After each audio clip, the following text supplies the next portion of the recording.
और सुरुचि, दोनों में से सुरुचि सुंदर तो बहुत है, लेकिन अंदर से बहुत ही कपटी, बहुत बुरी।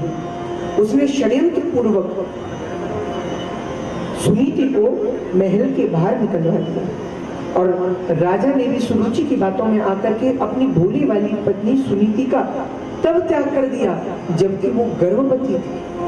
बेचारी सुनीति चुपचाप वहां से चली गई और पास में ही एक मंदिर के निकट ही एक झोपड़ी बना करके, कुटिया बना करके वहीं पर रहने लगी, और वहीं पर सुनीति ने एक सुंदर से पुत्र को जन्म दिया, जिसको हम सभी लोग ध्रुव जी के नाम से जानते हैं। उसका नाम ध्रुव रखा। बोलिए ध्रुव जी महाराज की।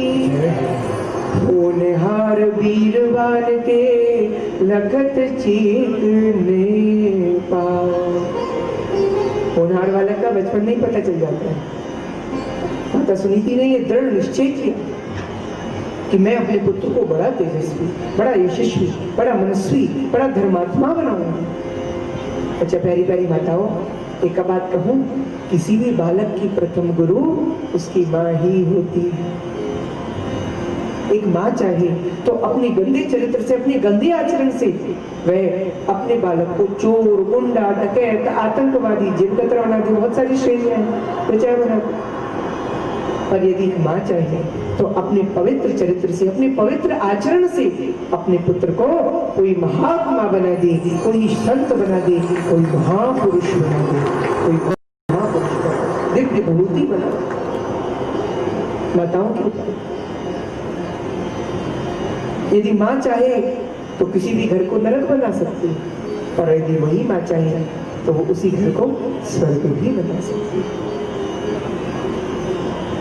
मुझको एक कथा याद आती है। एक बार जब मैं गुवाहाटी में कथा कह रहा था तो मैं देखता था कि एक बालक जिसकी उम्र लगभग होगी 10-12 वर्ष की, वो रोजाना बड़े ध्यान से कथा को सुनता था, और उसकी याददाश्त भी इतनी तेज थी कि जो कथा मैं सुनाता ना वही की वही कथा शाम को आके मुझको सुनाता था। जब कथा पूरी हुई, विश्राम हुआ, तब वे अपनी माता को लेकर के वह बालक मेरे पास आया। मैंने कहा उसकी माँ से कि आपका ये बालक तो बड़ा प्रतिभावान है, ये निश्चित रूप से आगे चलकर कोई महान संत या महान आत्मा बनेगा, महापुरुष बनेगा। तो आप जानते हो उसकी माँ ने क्या कहा? तो बोली महाराज जी मुझे इसी बात की तो चिंता लगी रहती है, मैं कथा सुनने दौड़ी आती हूँ, मैं तो इसी को देखती रहती हूँ। हाथ में माला लेके इतने ध्यान से कथा को सुनता है, कहीं जोगी बाबा ना बन जाए, साधु बाबा ना बन जाए।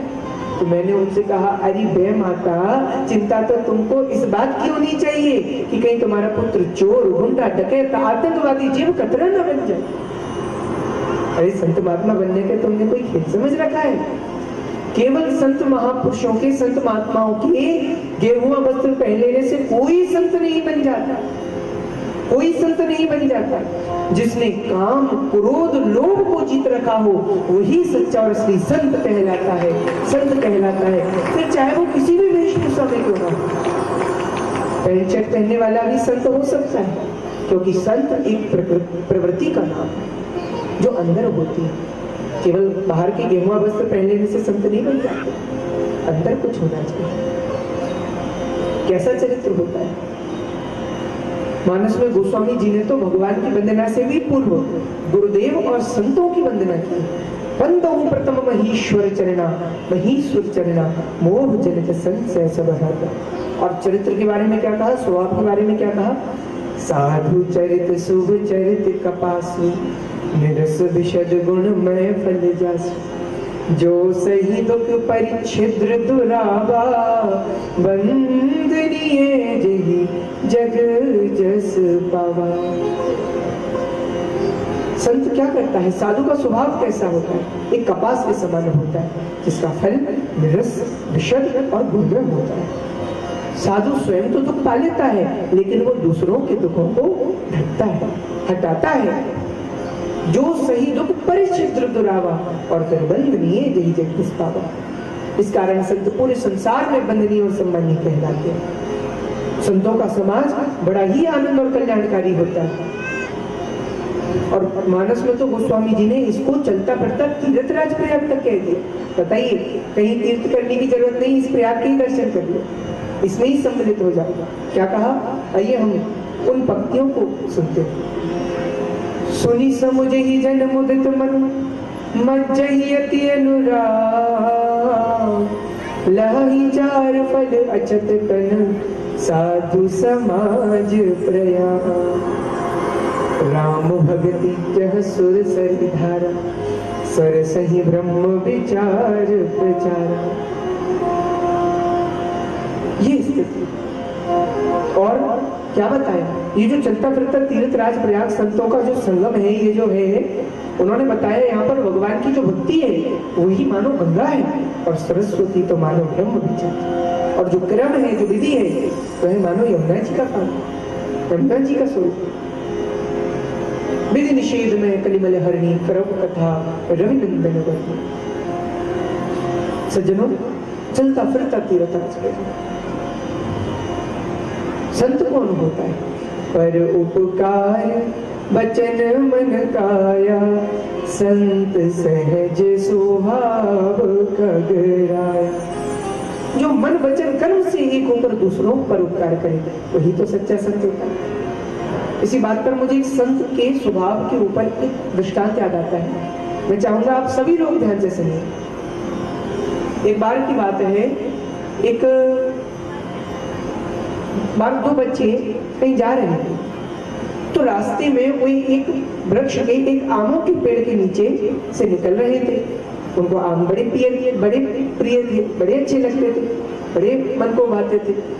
तो क्या किया उन बच्चों ने, एक पत्थर उठाया और उठा करके उस आम के पेड़ पर दे मारा। तो क्या हुआ, प्रतिक्रिया क्या हुई?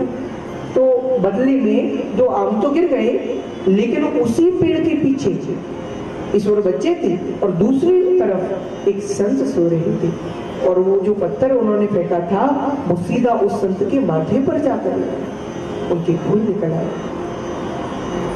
देखते ही तुरंत बच्चे दौड़े और बारंबार क्षमा याचना करने लग गए, महाराज जी हमको क्षमा कर दीजिए, हमसे गलती हो गई, हमने आपको देखा नहीं, हमें क्षमा कीजिए। तब सज्जनों, संत ने क्या किया? संत बोले, अरे बच्चों ये तुम क्या कर रहे हो, तुम क्यों माफी मांग रहे हो? माफी तो मुझको मांगनी चाहिए। नहीं तुम मत मांगो, मैं मांगता हूँ माफी। इतना सोचे दोनों बच्चे आश्चर्य में पड़ गए। बोले, महाराज जी आप ये कैसी बात कर रहे हो? अरे जब पत्थर हमने फेंका, लगा आपको गलती हमसे हुई, तो क्षमा भी हमको ही मांगनी चाहिए, आप क्यों क्षमा मांगोगे? तो सज्जनों, संत ने बहुत ही प्यारा जवाब दिया। आप सभी लोग ध्यान से सुनिए, संत का स्वभाव कैसा होता है। उस समय वह संत बोले कि देखो बच्चों, जब तुमने ये जो पत्थर था, जब ये तुमने इस पेड़ पर मारा, तो ये जो निर्जीव था, ये जो हिल नहीं सकता, ये जो जड़ था, उसमें भी तुम्हें बदले में दो आम दे दिए। लेकिन जब वही पत्थर मुझ में आके लगा तो मैं तो चल फिर सकता हूँ, मैं तो जीवंत हूँ। उसके बाद भी मैं बच्चों तुम्हें थोड़ा सा प्रसाद न दे सका। मुझसे अच्छा तो ये पेड़ है जिसने बदले में दो आम तो दिए, मैं तो उतना भी नहीं कर सकता।